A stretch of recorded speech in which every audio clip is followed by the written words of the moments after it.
का निर्धारण करेगी, जिसमें बार बार रोजगार बदलना प्रत्येक नागरिक के जीवन का अभिन्न अंग होगा। इसलिए राष्ट्रीय शिक्षा नीति 2020 के अनुरूप अध्यादेशों में विद्यार्थी अध्ययन का अपना मार्ग प्रशस्त करने के लिए सभी 10 प्रकार के अध्ययन पथों जैसे कि single major, double major, multidisciplinary, interdisciplinary, with research, without research, PG programmes with only course work, with only research work, with course work and research work, इन सभी में से किसी भी रास्ते को अपना सकता है। यह कार्यशाला इन सभी अध्ययन पथों के लिए पाठ्यक्रम निर्माण का मार्ग प्रशस्त करने के लिए है, जिसमें midway course correction, learning outcome based programs और courses, dual degree, Swayam portal के मूक्स का समाहन, सतत मूल्यांकन, अप्रेंटिसशिप, इंटर्नशिप, मल्टीपल एंट्री और एग्जिट जैसे विषयों हेतु भी अध्यादेश निर्मित किए गए हैं। प्रत्येक स्कीम में विभिन्न विषय समूहों यथा विषय संबंधी courses, multidisciplinary ability and skill enhancement, value added courses का भी समाहन है। एनईपी 2020 के तहत इन अध्यादेशों में सभी शिक्षकों को अकादमिक स्वायत्तता देने हेतु नए वैकल्पिक विषयों के पाठ्यक्रम शिक्षण मंडल और पाठ्यक्रम समितियों के विचार रखने का अधिकार भी दिया गया। साथ ही इंक्लूसिविटी बढ़ाने के लिए स्टेक होल्डर्स का प्रतिनिधित्व शामिल करने का प्रावधान भी है। विद्यार्थी हित में विश्वविद्यालय ने अपनी ओर कदम बढ़ा लिए हैं और मुझे पूरा विश्वास है कि कुलगुरु महोदय का कार्यकाल पूर्ण होने से पूर्व विश्वविद्यालय छात्रों को राष्ट्रीय शिक्षा नीति के तहत सभी तरह की स्कीम्स द्वारा अध्ययन व्यवस्था उपलब्ध करा सकेगा। साथियों, इस कृत्रिम ज्ञान के युग में यह तय है कि हर 5 से 10 वर्ष में नौकरियों का स्वरूप बदलेगा, इसलिए हमें भी बार बार रोजगार बदलने हेतु शिक्षण करना होगा। राष्ट्रीय शिक्षा नीति 2020 का इसकी निहित भावना के साथ एक कॉम्पिटेंट सिस्टम के साथ लागू होना यह तय करेगा कि भारत 15 से 29 वर्ष की अपनी लगभग 40 करोड़ जनसंख्या को अपनी बेफिक्री बना पाता है या बोझ, डिविडेंड या लायबिलिटी। हमारे राज्य से इस हेतु क्या तैयारियां वांछित हैं, आइए जाने हमारे बीच उपस्थित हमारे विशिष्ट अतिथि, प्रख्यात शिक्षाविद, राजस्थान में राष्ट्रीय शिक्षा नीति 2020 को लागू करने हेतु गठित समिति के सदस्य और हमारे शहर के सम्राट पृथ्वीराज चौहान राजकीय महाविद्यालय में भौतिकी के आचार्य प्रोफेसर नारायण लाल जी गुप्ता से मैं सादर उन्हें आमंत्रित करता हूँ कि वह आए और अपना संबोधन प्रस्तुत करें।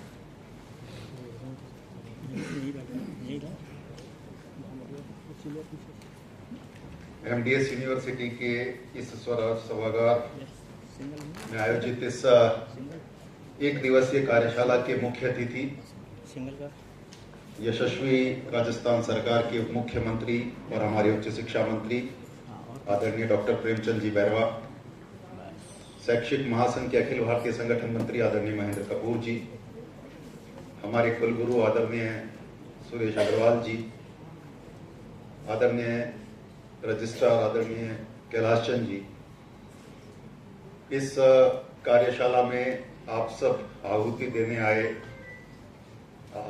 बोर्ड ऑफ स्टडीज से जुड़े हुए भी और अन्य सभी इस कार्यशाला में भाग ले रहे शिक्षक बंधुओं और बहनों, 5.5 साल से ज्यादा हो गए। नेशनल एजुकेशन पॉलिसी हमारे पास 29 जुलाई 2020 को घोषित हुई थी केंद्र सरकार के द्वारा। एक समय 5.5 साल ठीक ठाक सा समय होता है जब हम रिव्यू करें कि नेशनल एजुकेशन पॉलिसी के अनुरूप प्रदेश की उच्च शिक्षा कितनी बदली। 5 साल जब हुए पिछले साल 29 जुलाई 2025 को, तब अखिल भारतीय राष्ट्रीय शैक्षिक महासंघ ने फिर एक कार्यक्रम लिया कि 5 साल के बाद अपने टीचर्स के साथ एक इंटरेक्शन रखा जाए। लगभग 200 कॉलेजेस और यूनिवर्सिटीज में हमने 5 साल राष्ट्रीय शिक्षा नीति के चुनौतियां, यथार्थ और चुनौतियां इस विषय पर, नीति से परिवर्तन तक कहां तक परिवर्तन हुआ है, यहां तक हमने 200 कॉलेजेस और यूनिवर्सिटी में संवाद किया। फीडबैक जितना निकल कर आया वो जमीनी फीडबैक है, क्योंकि एबीआरएसएन के नाते हम देश भर में जाते हैं और आईआईटीज, एनआईटीज से लेकर छोटे कॉलेजेस तक हम काम करते हैं, तो ये डाइवर्सिटी भी पता चलती है कि नेशनल एजुकेशन पॉलिसी को इम्प्लीमेंट यूनिफॉर्म ढंग से तो किया नहीं जा सकता। अपनी क्षमताओं और सीमाओं के आधार पर एक ब्लूप्रिंट तैयार करना होता है। लेकिन जो पहला फीडबैक हमारे सामने आया 5 साल जब हमने ये कार्यक्रम किया, तो हमें लगा कि अभी भी हम सेंसिटाइजेशन और ओरिएंटेशन की तरफ ज्यादा हैं। नेशनल एजुकेशन पॉलिसी का इम्प्लीमेंटेशन, क्योंकि ये सेकंड फेज माना जाना चाहिए 5 साल के बाद। नेशनल एजुकेशन पॉलिसी, जैसे बार बार कहा, कि एक स्टैटिक डॉक्यूमेंट नहीं है, एक डायनामिक डॉक्यूमेंट है जो अगले 20-25 साल की रूपरेखा प्रस्तुत करता है। यानी अपने फुल फ्लेज स्पिरिट में रन करने के लिए at least it requires 20 to 25 years. लेकिन 5 साल पहला चरण हो सकता है। लेकिन पहले चरण में ध्यान में आया कि कुछ अभी भी हमारा कम्युनिकेशन गैप है, कुछ मेंटल इनर्शिया है, और इसलिए नेशनल एजुकेशन पॉलिसी के प्रावधानों को और स्पिरिट को, उसके साथ टीचर्स को और बाकी स्टूडेंट्स को सेंसिटाइज करना और उसकी तरफ ओरिएंट करना। और अभी मुझे लग रहा है मालवीय मिशन में भी हमारा जो यहाँ पर एमडीएस यूनिवर्सिटीज और बाकी यूनिवर्सिटीज में भी इस तरह के प्रोग्राम्स रेगुलरली ऑनलाइन सेंसिटाइजेशन और ओरिएंटेशन के हम चल रहे हैं। इसके बाद भी जब हम 5 साल 6-7 महीने के बाद मिलते हैं और हमको ध्यान में आता है कि अभी हम लोग जमीन पर कहाँ हैं।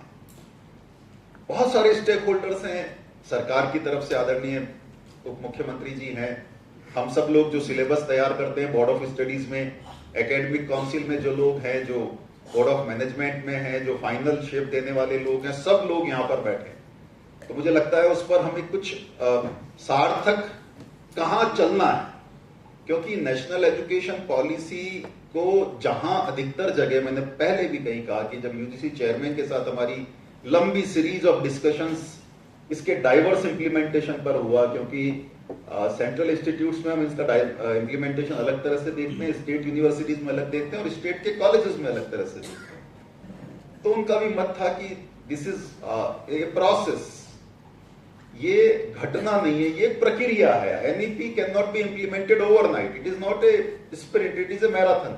You have to continuously, you have to make a blueprint and then you start working on that blueprint. So blueprint भी किसी का यूनिफॉर्म नहीं हो सकता। हमारा राजस्थान में हमारे पास स्टेट यूनिवर्सिटीज से हम शुरू करें, उसके बाद हमारे पास बड़े कॉलेजेस हैं, फिर राजसेस कॉलेजेस हैं, फिर छोटे प्राइवेट कॉलेजेस हैं। सबके पास संसाधनों की, ह्यूमन रिसोर्सेज की, इंफ्रास्ट्रक्चरल रिसोर्सेज की डाइवर्सिटी है, समझ की डाइवर्सिटी है। हम लोग क्योंकि मंत्री जी के साथ आए अधिकारीगण भी बैठे हैं, आदरणीय केशव जी, भगवत सिंह जी दोनों बैठे हैं, इसलिए ध्यान में आएगा कि जब हम पॉलिसी मेकिंग करते हैं तो पॉलिसी मेकिंग में हमको प्रायोरिटीज तय करनी पड़ती है कि नेशनल एजुकेशन पॉलिसी स्प्रिंट तो नहीं है, मैराथन है, लेकिन मैराथन में क्या चीज पहले करनी है, हमको कौन से स्टेप्स पहले लेने हैं, वो ब्लूप्रिंट बनाना पड़ता है। हमारे पास जो डाइवर्सिटी है, राजसेस कॉलेज मुझे एक यूनिवर्सिटी ने बताया।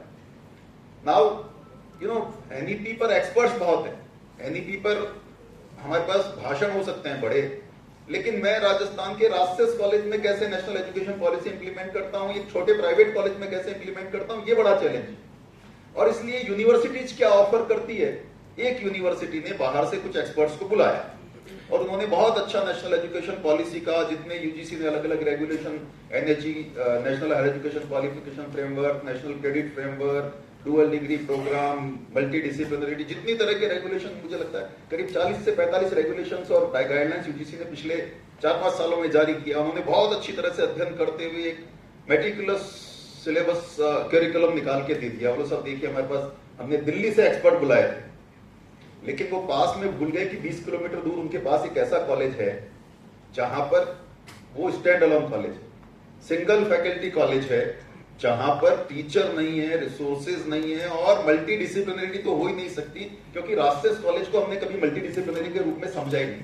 जो छोटे प्राइवेट कॉलेज है उसको भी। तो मैं जब यहां पर खड़ा हूं तो मैं काम करते हुए हमको देखने में आता है कि हमको पहले क्या करना है। चीजें जैसे भी इंटर्नशिप का विषय था, मैं पिछले हफ्ते राजस्थान सिटी की एक मीटिंग में था, तो ध्यान में आया कि इंटर्नशिप अब हमने कंपलसरी कर दिया, लेकिन इंटर्नशिप के अवसर क्या होंगे, क्या इसके कारण कुछ नया एक करप्शन का माध्यम तो नहीं जन्मेगा कि बाहर सर्टिफिकेट बिकने लग जाएंगे, या हमने एमओयूज कुछ ऐसे आइडेंटिफाई किए बड़े। हमारे पास इंजीनियरिंग कॉलेजेस में इंटर्नशिप वर्षों से चलती है, लेकिन वो एक लिमिटेड नंबर में होती है। हमारे पास लाखों में विद्यार्थी, उन विद्यार्थियों को इंटर्नशिप देना ये बड़ा विषय है। तो कितनी संस्थाएं चाहिएंगी, ऑनलाइन जो दे सकती है, ऑफलाइन जो दे सकती है, वैलिडेट कैसे करेंगे, हमारी एसओपीज क्या होंगी। इसको लेकर राज्य स्तर पर अच्छी बात है, एमडीएस यूनिवर्सिटी ने ये एक संकल्प लिया है, लेकिन हमारे पास केवल एक यूनिवर्सिटी नहीं है, हमारे एकेडमिक कैलेंडर्स। क्योंकि मैंने दो बातें राज्य सरकार के सामने बार बार रखी, एक यूनिफॉर्म क्रेडिट स्ट्रक्चर। हम जितनी बातें करते हैं उनमें से सबसे पहले जरूरी हमारी ऑटोनॉमी, हमारी जो एकेडमिक ऑटोनॉमी वो बनी रहे। बोर्ड ऑफ स्टडीज सिलेबस और कोर्सेज तय करें, प्रोग्राम्स ऑफर करें, लेकिन credit structure should be uniform. कोई मल्टी डिसिप्लिनरी के जब हायर एजुकेशन का हमारे पास credit and curriculum framework for under graduate programme UGC ने जारी किया था, तो वो एक मॉडल था, वो बाइंडिंग नहीं था, लेकिन बहुत सारी यूनिवर्सिटीज ने उसको लिया, बहुत सारों ने वेरिएशन किया। हमको कितने क्रेडिट के मल्टी डिसिप्लिनरी प्रोग्राम देने हैं? मैंने जैसे कहा, जिस यूनिवर्सिटी की मैं बात कर रहा हूं, पास के एक कॉलेज में उन्होंने 4 क्रेडिट का मल्टी डिसिप्लिनरी प्रोग्राम चालू किया, कोर्स चालू किया। 4 क्रेडिट का जो कोर्स चालू किया, मतलब करेंगे कैसे? यहां पर तो केवल history, geography, history, political science 5 subject दे रखे हैं ना। आपने दिल्ली से बुलाकर किया, ये अच्छी बात है। राजस्थान में क्या होने वाला है? हमारा जो इवन हमारी जो यूनिवर्सिटीज है उसके बीच में मल्टीपल एंट्री, मल्टीपल एग्जिट के लिए क्रेडिट इक्विवेलेंस है क्या? तो हमारा यूनिफॉर्म क्रेडिट स्ट्रक्चर, जहां पर ऑटोनॉमी डिस्टर्ब नहीं हो रही। तो राज्य सरकार के स्तर पर हमारा पहला जो अपेक्षा थी वो ये थी कि हमारा एक सिलेबस कॉमन नहीं चाहिए, करिकुलम कॉमन नहीं चाहिए, क्रेडिट स्ट्रक्चर कॉमन चाहिए। हम चौथा साल एनईपी पर राजस्थान में ला रहे हैं। अब हमारी चिंताएं हैं, रिसर्च 2 तरह के हैं, ऑनर्स, हमारा चौथा साल ऑनर्स होगा और ऑनर्स विद रिसर्च होगा ना। ऑनर्स विद रिसर्च और ऑनर्स कहां पर चलेंगे? यूनिवर्सिटीज कितना ऑफर करती है? जैसे यहां बोर्ड ऑफ स्टडीज में, आशीष जी पहली मीटिंग में मैं भी था यहां बोर्ड ऑफ स्टडीज में फिजिक्स के नाते, हमको बहुत फ्लेक्सिबिलिटी एनईपी देती है, लेकिन एनईपी की फ्लेक्सिबिलिटी हमको सारी एक साथ लेनी नहीं है। राजस्थान में जितना हम दे सकते हैं, एक कॉलेज में मैं कितना फ्लेक्सिबल हो सकता हूं? मैंने पूछा, क्लैरिटी नहीं थी। हमको एक नया कोर्स ओपन करना होता है, उसके फाइनेंशियल इंप्लीकेशन आते हैं। मान लीजिए आज एमडीएस यूनिवर्सिटी ने 5वें सेमेस्टर में 5 इलेक्टिव्स दे दिए, तो 5 इलेक्टिव्स का फाइनेंशियल इंप्लीकेशन राज्य सरकार की तरफ से हमको परमिट, यूनिवर्सिटी और राज्य सरकार अलग अलग तरह से फंक्शन कर रहे हैं। ये हमारी व्यवहारिक समस्याएं बता रहा हूं मंत्री जी के सामने कि यूनिवर्सिटी ने 5 इलेक्टिव्स, मैंने बोर्ड ऑफ स्टडीज में कह दिया ये 5 इलेक्टिव्स होंगे। 5 इलेक्टिव्स का मतलब ना हो, इस पर बर्डन आएगा, वर्कलोड आएगा, नए सेक्शन आएंगे, नए रूम्स चाहिए, नए रूम्स चाहिए तो उसका फाइनेंशियल इंप्लीकेशन आएगा, उसके लिए फाइनेंस की परमिशन चाहिए। कोई भी चीज, ये क्लैरिटी कि यूनिवर्सिटी कोर्स ऑफर कर सकती है, लेकिन राज्य सरकार उन कोर्सेज को कौन से कोर्सेज किस कॉलेज में कितने चलेंगे, हम कितनी फ्लेक्सिबिलिटी दे सकते हैं? हम सारी फ्लेक्सिबिलिटी एक साथ ओपन नहीं कर सकते। हमको तो n number of flexibility national education policy देती। ये चीजें तो यूनिफॉर्म क्रेडिट स्ट्रक्चर के साथ साथ intervention, coordination between university and government. And the second thing is uniform academic calendar. अभी हमारा जब हम सेमेस्टर सिस्टम पर आ गए, तो ये कॉमन बात है कि हमारा एकेडमिक कैलेंडर अभी हम मैच नहीं कर पाए। हमारा 3 जो प्रोसेस है, एडमिशन, इंस्ट्रक्शन और एग्जामिनेशन। हमारे इंस्ट्रक्शंस के मंथ कौन से होंगे? 4 मंथ कम से कम हमको इंस्ट्रक्शंस के लिए चाहिए, 15 दिन हमको एडमिशन के लिए चाहिए, 1 महीना रिजल्ट। और अभी इन चीजों के लिए कोई भी हमारी एक यूनिफॉर्म एकेडमिक कैलेंडर सभी जगह, तो मल्टीपल एंट्री, मल्टीपल एग्जिट हो सकता है। मेरा एमडीएस यूनिवर्सिटी में जो रिजल्ट की डेट है, राजस्थान यूनिवर्सिटी में जो है, सुखाड़िया में जो है, तो कभी भी नहीं हो पाए। तो हम जो न्यूनतम अपेक्षा से शुरू कर रहे हैं कि हाँ आप यहां से शुरू करिए, देन यूनिवर्सिटीज को थोड़ा मौका देते हैं, अलग अलग कोर्सेज ऑफर करें, और उन कोर्सेज में से कौन से कोर्सेज किस कॉलेज में हो सकता है, किसी पर्टिकुलर कॉलेज में ज्यादा चॉइसेस कोर्सेज की दे सकते हैं और किस कॉलेज में कम दे सकते हैं। ये हमको तो कुछ व्यावहारिक स्तर पर 5 साल बाद मुझे लगता है what are the provisions of national education policy, ये बात करना दुर्भाग्यपूर्ण है यदि हमने 5 साल बाद प्रोविजंस नहीं समझे। यदि 5 साल बाद हमने नेशनल क्रेडिट फ्रेमवर्क आ गया, देखिए सबसे पहले जो उन्होंने जारी किया था national higher education qualification framework जारी किया था, साथ साथ उन्होंने credit and curriculum framework for under graduate program जारी किया था, बाद में स्कूल से लेकर हायर एजुकेशन तक एनसीआरएफ जारी की है। अब एनसीआरएफ एक बहुत महत्वाकांक्षी प्रोग्राम है, बहुत महत्वाकांक्षी फ्रेमवर्क है। हमारे सामने एक्सपीरियंशियल लर्निंग को भी वैलिडेट करना है, पता नहीं कैसे करेंगे, लंबा प्रोसेस है, लेकिन हम यदि शुरुआत अभी ट्रांसफॉर्मेशन हमेशा मान के चलिए, ट्रांसफॉर्मेशन कभी भी आरामदायक नहीं होता। ये ट्रांसफॉर्मेशन है, ये पीरियड है, चेंज का पीरियड है। लेकिन हम यदि कदम चरणबद्ध रूप से स्पेसिफाइड ब्लूप्रिंट के आधार पर कदम दर कदम बढ़े, नहीं तो नेशनल एजुकेशन पॉलिसी पे प्रोग्राम्स करने की, कार्यक्रम करने की, मैं अनफॉर्चुनेटली मुझे नहीं कहना चाहिए, लेकिन हम लोगों को देश भर में से, बाहर से विशेषज्ञ आकर एनईपी पर लंबे लंबे भाषण होने के बाद भी जब हम अपने कॉलेज और इंस्टीट्यूट में पहुंचते हैं, we are again the same person. So this also, ये हमारे टीचर्स के लिए भी है। यूनिवर्सिटीज अपनी तरफ से, एमडीएस ने अच्छा काम शुरू किया है, ये अपनी तरफ से यूनिवर्सिटीज भी कर रही है, स्टेट गवर्नमेंट की तरफ से भी है कि हम उसको कितना मैप कर पाएंगे यूनिवर्सिटीज के साथ। और जो मिनिमम कॉमन चीजें होनी है, जिसमें से दो बातें मैंने कही, कॉमन क्रेडिट फ्रेमवर्क और कॉमन एकेडमिक कैलेंडर, इन चीजों पर यदि राज्य सरकार सोचती है तो मुझे लगता है कि यहाँ से हम आगे बढ़ते हुए कुछ अच्छी बातें चौथे साल के लिए क्या करेंगे, ये बहुत बड़ी चीज है, आगे के सत्रों में आएंगी। मुझे लगता है, मुझे बहुत सारे विषय, क्योंकि जब जमीन पे काम करते हैं तो फीडबैक भी आते हैं, व्यवहारिक हल भी आते हैं, वो सारे व्यवहारिक हल आपके अगले सत्रों में जब आप इंटरेक्शन करेंगे तो निकलेंगे। आदरणीय मंत्री जी को भी संगठन के नाते जो कुछ प्रस्तुत करना है समय समय पे किया ही है और आगे करेंगे। और हम सब भी ये मानते हुए कि ये समय की मांग है, स्टेटस को नहीं हो सकता, हमारे मेंटल इनर्शिया को हमको थोड़ा डाइल्यूट करते हुए, परिवर्तन का दौर है, उसके लिए स्वयं को तैयार करते हुए उन रिसोर्सेज में जो कुछ बेस्ट दे सकते हैं उसके लिए तैयार करेंगे। तो राजस्थान 2047 तक विकसित भारत जब सपना देखते हैं तो उसमें राजस्थान भी कदम से कदम मिलाकर चलता हुआ दिखेगा, और उस दिखने में यूथ की भूमिका होगी, और उस यूथ को तैयार करने में हमारी भूमिका होगी, और उसको तैयार करने में नेशनल एजुकेशन पॉलिसी जो एजुकेशन को नए संदर्भों में परिभाषित करती है उसकी भूमिका होगी। चरणबद्ध रूप से धीरे धीरे क्या कर सकते हैं ये सब हम मिलकर करेंगे। तो मुझे लगता है ये प्रयास जो आज यज्ञ आज एमडीएस यूनिवर्सिटी में हुआ है उसकी सार्थकता होगी।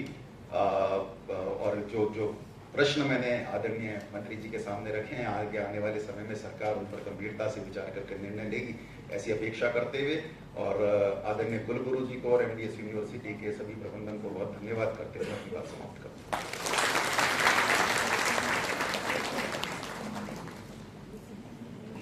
धन्यवाद प्रोफेसर नारायण लाल जी। ये समस्या है, हम जो अभी नारायण लाल जी ने कहा, इसमें कोई शक नहीं कि हर शहर, हर इंस्टीट्यूशन की अपनी अपनी कुछ नवीनताएं होंगी, कुछ नई समस्याएं होंगी, पर जब तक आरंभ नहीं होगा तो रास्ते की कठिनाइयां नहीं पता चलेंगी।